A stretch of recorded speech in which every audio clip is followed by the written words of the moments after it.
దేవుని యొక్క పరిశుద్ధ నామానికి మహిమ కలుగునుగాక. ప్రియమైనటువంటి దేవుని యొక్క బిడ్డలారా, మన ప్రభువును, రక్షకుడైనటువంటి యేసుక్రీస్తు వారి నామములో మీ అందరికి కూడా మా శుభాలు తెలియజేస్తా ఉన్నాం. ప్రియమైనటువంటి దేవుని బిడ్డలారా, ఆదికాండము 3 అధ్యాయం 16 వచనాన్ని మనం చదువుకొని అందులో నుండి కొన్ని విషయాలను ధ్యానం చేద్దాం. మరియు దేవుడైన యెహోవా, ఈ తోటలోనున్న ప్రతి వృక్ష ఫలమును నీవు నిరభ్యంతరముగా తినవచ్చును.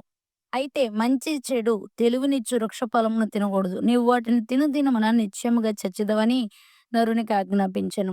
ప్రియ దేవుని బిడ్డలారా, ఈ వాక్యాన్ని మనం ధ్యానం చేసినట్లయితే మరి చూడండి, మరి దేవుడు అంటున్నాడు, ఒక యోదేను తోటలో ఆదాము, అవ్వను పెట్టి వాళ్ళతో ఆయన కూడా సహవాసం చేస్తూ, వాళ్ళు తినటానికి వాళ్ళ యొక్క కంఫర్ట్స్ అన్నిటిని కూడా ఆయన తీరుస్తూ అన్నాడు. మీరు ఏదైనా తినండి ఆదాము, అవ్వ, కానీ మంచి చెడులని తెలివినిచ్చేటువంటి ఆ యొక్క చెట్టు యొక్క ఫలాన్ని మాత్రం మీరు తినడానికి వీల్లేదని చెప్పడం జరిగింది ప్రియమైనటువంటి వారలారా. మరి చూడండి, ఆయన అంటున్నాడు, "పండు తిను దినమున నిశ్చయముగా నువ్వు చనిపోతావు." చనిపోవడం అంటే ఏంటి?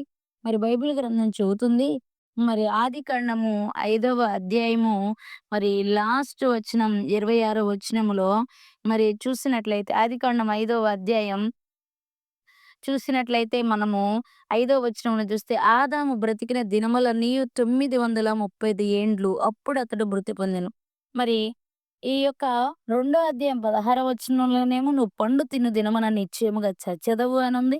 మరి ఐదో అధ్యాయం 5వ వచనంలోనేమో 930 సంవత్సరాలు మరి ఆదాము బ్రతికినట్లుగా లేఖనం చెప్తా ఉంది.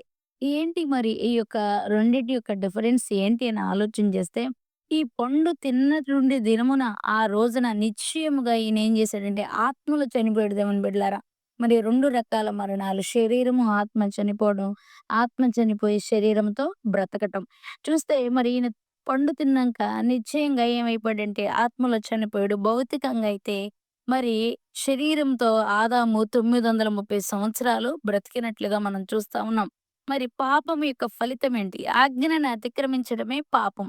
పాపం వలన వచ్చే ఫలితము మరణమని దేవుని యొక్క వాక్యము మరి సెలవిస్తా ఉంది. చూడండి, ఈయన ఎప్పుడైతే దేవుని యొక్క ఆజ్ఞను ఆయన చేయొద్దన్నటువంటి పనిని చేశాడో, ఆయనకేమి సంభవించిందంటే ఆత్మలో మరణం సంభవించింది.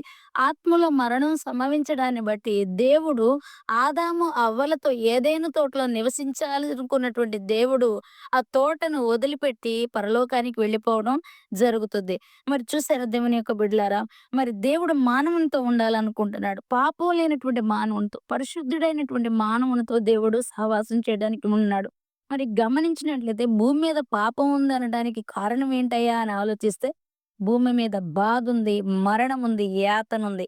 అప్పుడు మరి భూమి మీద పాపముంది అని మనం గమనించగలుగుతాం దేవుని బిడ్డలారా. అంత మాత్రమే కాదు, తాను కోల్పోయినది చేజిక్కించుకోవాలని దేవుడు అనేక రకాల ప్లాన్లు చేస్తా ఉన్నాడు. ఆదాం తర్వాత మరి, మరి ఆ యొక్క అబ్రహామును గానివ్వచ్చు, నోవాహును గానివ్వచ్చు, వీళ్ళందరిని కూడా ఎన్నుకొని మరి అనేకులను తనకు సొంత ప్రజలుగా మరి తన బిడ్డలుగా చేసుకోవడానికి దేవుడు కూడా ప్రయత్నం చేస్తున్నాడు దేవుని బిడ్డలారా.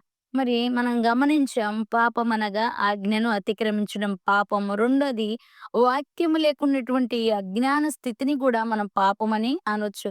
నిజమే, నువ్వు మారుమనసు పొందొచ్చు, రక్షణ పొందొచ్చు, నీకు పాప క్షమాపణ కలిగి ఉండొచ్చు గానీ, వాక్యము గురించినటువంటి అవగాహన, వాక్యము గురించినటువంటి జ్ఞానము, వాక్యాన్ని గురించినటువంటి లోతు, వాక్యము నీ హృదయంలో ఉండలేని స్థితి కూడా పాపం కిందొస్తదని చెప్పడానికి నేను ఇష్టపడతా ఉన్నాను. అంత మాత్రమే కాదు, పాపం ఎన్ని రకాలుగా మనలో ఉంది అని ఆలోచన చేస్తే, మూల పాపం, ఒరిజినల్ సిన్ అని అంటారనమాట. మరి మొదటి కొరింథీ 15:22 ప్రకారం చూస్తే, ఆదాము పాపం అందరూ కూడా మృతి పొందేటట్లుగా చేసింది దేవుని బిడ్డలారా.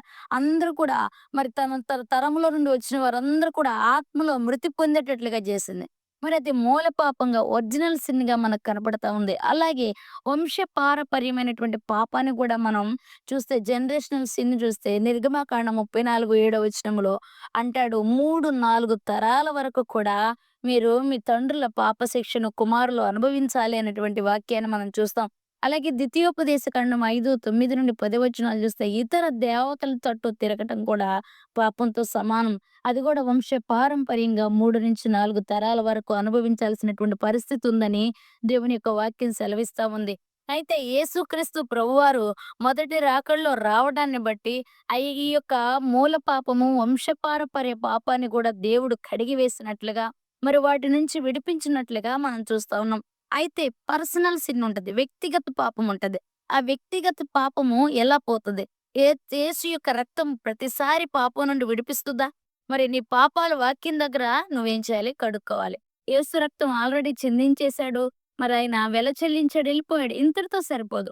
వ్యక్తిగతగా పాపం పోవాలంటే నువ్వేం చేయాలంటే ప్రతిరోజు వాక్యములో నిన్ను నువ్వు పరిశుద్ధపరచుకోవాలి. మనం మనుషులం తప్పిపోతా ఉంటాం. మాట ద్వారానో, చూపు ద్వారానో, మరి ప్రవర్తన ద్వారానో ఏదో ఒక రకంగా తొట్రిపాటు భూలోకంలో మనం చేస్తూ ఉంటాం. కానీ ఈ యొక్క పర్సనల్ వ్యక్తిగత పాపం పోవాలంటే మాత్రం నువ్వేం చేయాలంటే, ఈ వాక్యం దగ్గరికెళ్ళి ప్రతిరోజు కూడా నిన్ను నువ్వు కడుక్కోవాలి దేవుని యొక్క బిడ్డలారా.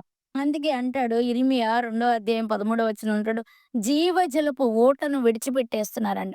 జీవజలపు ఊట ఏంటి అని ఆలోచిస్తే దేవుని యొక్క వాక్యం, పరిశుద్ధమైన వాక్యం, ప్రతిదినము వాక్యం చదవకుండా, ప్రార్థన చేసుకోకుండా, ఆ జీవజలపు ఊటను వదిలిపెట్టేసి, నేనెప్పుడో రక్షింపబడ్డాను, నేనెప్పుడో మారు మనసు పొందాను, బాప్తిస్మం అనేటువంటి ముద్రను తీసుకున్నాననేటువంటి ఆ యొక్క ఆలోచనతో బద్దలైపోవు సొంత తొట్లను తొలిపించుకుంటున్నారని యెషయా భక్తుడు అంటున్నాడు. హృదయాలు దూరంగా ఉంటది. ఇప్పుడు ప్రజలెలా ఉంటున్నారంటే, నేను పాపం జేశాను. ఆ పాపం నుంచి విడిపించబడ్డానికి మారు మనసు పొంది యేసు రక్తంలో కడగబడ్డాను. ఇంక నేను పరలోకానికెళ్ళిపోతాననుకుంటున్నారు. కానీ మారు మనసు రక్షణ పొందిన తర్వాత పరలోకానికి ఎళ్ళడానికి మధ్యలో దేవుని యొక్క వాక్యాన్ని ప్రతిదినము అభ్యసించాలి. సాధనం చేయాలి. హృదయంలో ఉన్న అంతరంగ దోషమంతా కూడా వాక్యం ద్వారా కడుక్కోవాలి. వాక్యమని యేసు రక్తం ద్వారా నన్ను నేను పరిశుద్ధపరచుకోవాలని ప్రజలు ఆలోచించలేనటువంటి పరిస్థితిలో ఉంటున్నారు. అందుకే ఎఫెసీ 6:11-17 వచనాలు చదివితే సర్వాంగ కవచమైనటువంటి వాక్యాన్ని మనం ఏం చేయాలి? ధరించుకుని మన యొక్క వ్యక్తిగత పాపాన్ని దినదినము కూడా మనం ఏం చేయాలి? తీసివేసుకోవాలి దేవుని యొక్క బిడ్డలారా. సాతాను శోధించినప్పుడు నీవు వాక్యంతో నువ్వేం జేయాలంటే దాన్ని జయించాలి. అలా నిన్ను నువ్వు సంరక్షించుకోవాలి. ఎప్పుడు నీ హృదయములో, నీ నోటిలో, నీ చూపులో ప్రతినిత్యము వాక్యాన్ని నెమరవేసే యొక్క అనుభవం ఉంటే, నువ్వు సాతాను శోధించినప్పుడు పడిపోకుండా నిన్ను నువ్వు జయిస్తావు. దేవుని వాక్యంతో జయిస్తావు. ఒకవేళ సాతాను శోధించినప్పుడు నువ్వు పడిపోతే, నేను చెప్తున్నాను, దేవుని యొక్క భక్తులు చెప్తున్నారు. అదే నీ యొక్క అంతమయ్యుంది దేవుని బిడ్డలారా. చూడండి లోకంలో చట్టవిధులు, ధర్మవిధులు మనకుంటాయి. మరి పరలోక చట్టవిధుల్లో మనకుంది బైబుల్. బైబుల్‌లో ఉన్నటువంటి వాక్యాన్ని మనం ఏం చేయాలి? పాటించే వారిగా ఉండాలి. బైబుల్‌లో ఉన్న వాక్యాన్ని మనం తెలుసుకునే వారిగా ఉండాలి. ఆ రోజుల్లో పాతకాలంలో ధర్మశాస్త్రం వాళ్ళకివ్వబడింది. మరి అయితే ఆ యొక్క ధర్మశాస్త్రములో నుండి వారు తప్పిపోయి నిబంధనలు మీరినటువంటి వ్యక్తులుగా వారున్నారు. సొంత ఆలోచనలతో వారి జీవితాలను పాడు చేసుకున్నవారుగా ప్రజలున్నారు. అయితే పాప క్షమాపణ కొరకు యేసు రక్తము, గొర్రెపిల్ల రక్తములు తమ వస్త్రాలు ఉదుక్కుని మరి తెలుపు చేసుకున్నటువంటి ప్రజలు గూడా ఉన్నారు. నువ్వు ఈరోజు గొర్రెపిల్ల రక్తములో నీ వస్త్రాలు ఉదుక్కుని తెలుపు చేసుకునేటువంటి స్థితికి నువ్వు వెళ్ళాలి. యేసయ్య వాక్యము ద్వారా, రక్తం ద్వారా నీ యొక్క పరిస్థితులు నువ్వేం చేయాలి? నీ యొక్క ఆ యొక్క పరిశుద్ధతలోకి నువ్వు రావాలి. నీతి క్రియలనేటువంటి వస్త్రమును నువ్వు ధరించుకోవాలి దేవుని యొక్క బిడ్డలారా. నువ్వు అలాంటి కార్యాలు చేయగలిగినప్పుడు దేవుడు నీకు పాపము నుంచి విడుదలిచ్చి నిన్ను క్షమిస్తాడని చెప్పడానికి నేను ఇష్టపడతా ఉన్నాను. కాబట్టి నీకు పాప క్షమాపణ కలగాలి అంటే మాత్రం నువ్వు వాక్యాన్ని ధ్యానించాలి. ప్రవచనము ఆలో ఉన్నటువంటి అర్థమును మరి నువ్వు తెలుసుకునేటువంటి వ్యక్తిగా ఉండాలి. పాపం లేకుండా ఉండడానికి నువ్వేం చేయాలంటే వాక్యాన్ని హృదయంలో పెట్టుకోవాలి. అప్పుడు పాపం లేని వారికంట జీవ గ్రంథములో పేరుంటదని దేవుని యొక్క వాక్యం సెలవిస్తా ఉంది. మరి గమనించండి పాపం అంటే ఆజ్ఞను అతిక్రమించడం, దేవుని మాటలను మీరటం, వాక్యం లేకుండా ఎప్పుడైతే మారు మనసు రక్షణ బాప్తిసం పొందిన నీవు మరి అంతటితో మరి మందిరానికి కొన్నాళ్ళెళ్లి ఆగిపోయి దేవుని వాక్యాన్ని నీ హృదయంలో ఉంచుకోకుండా, దేవుని యొక్క విధులను, ఆజ్ఞలను, కట్టడలను నీ హృదయంలో ఉంచుకోకుండా, వాక్యం లేకుండా అజ్ఞాన స్థితిలో ఉన్నా కూడా అది పాపంగా ఉన్నట్లుగా లేఖనాలు సెలవిస్తా ఉన్నాయి. మరి దేవుని యొక్క బిడ్డలారా, మరి నువ్వు అగ్నిగుండంలో పడవేయకూడదు. హృదయంలో వాక్యం లేకపోతే జీవ గ్రంథంలో నీ యొక్క పేరు ఉండదని భక్తుడు సెలవిస్తా ఉన్నాడు.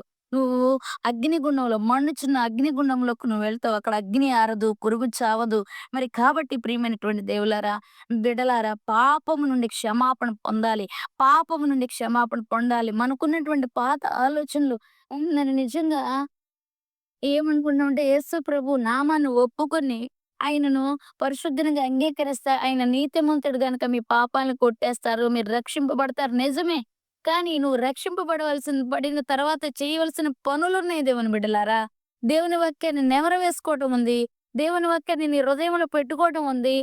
మూడోదిగా దేవుని యొక్క వాక్యంతో నిన్ను నువ్వు దినదినము పరిశుద్ధపరుచుకొని, దేవునికి దగ్గరగా రావడానికి వాక్యమనే సర్వాంగ కవచాన్ని ధరించుకొని, నీ యొక్క వ్యక్తిగత పాపం నుంచి విడుదల పొందాల్సినటువంటి అవసరం ఉందని చెప్పడానికి నేను ఇష్టపడతా ఉన్నాను. కాబట్టి పాపము మరియు క్షమాపణ నువ్వు పొందుకొని నిత్య జీవానికి, దేవుని యొక్క రాజ్యానికి వారసుడుగా అవ్వడానికి వాక్యాన్ని నీ హృదయంలో ఉంచుకొని ధ్యానించాలని, మరి ప్రతినిత్యం కూడా వాక్యం చదువుకుంటూ, ప్రార్థన చేసుకుంటూ, దేవునితో గడుపుతూ, మరి పర సంబంధమైన వాటిని నువ్వు వెతకాలని, మరి దేవుడి మాటలు మరొక్కసారి జ్ఞాపకం చేస్తూ మనల్ని అందరిని కూడా పురికొల్పుతూ ఉన్నాడు. కాబట్టి దేవుని బిడ్డలారా, ఈ మాటలను మీరు మరి జ్ఞాపకం తెచ్చుకొని, ఆ రీతిగా మరి దేవుని యొక్క వాక్యాన్ని అనుసరించడానికి ప్రయత్నం చేస్తారని నేను ఆశిస్తూ ఉన్నాను. దేవుడు అట్టి కృపను మనందరికీ కూడా అనుగ్రహించును గాక. Amen. God bless you. Praise the lord.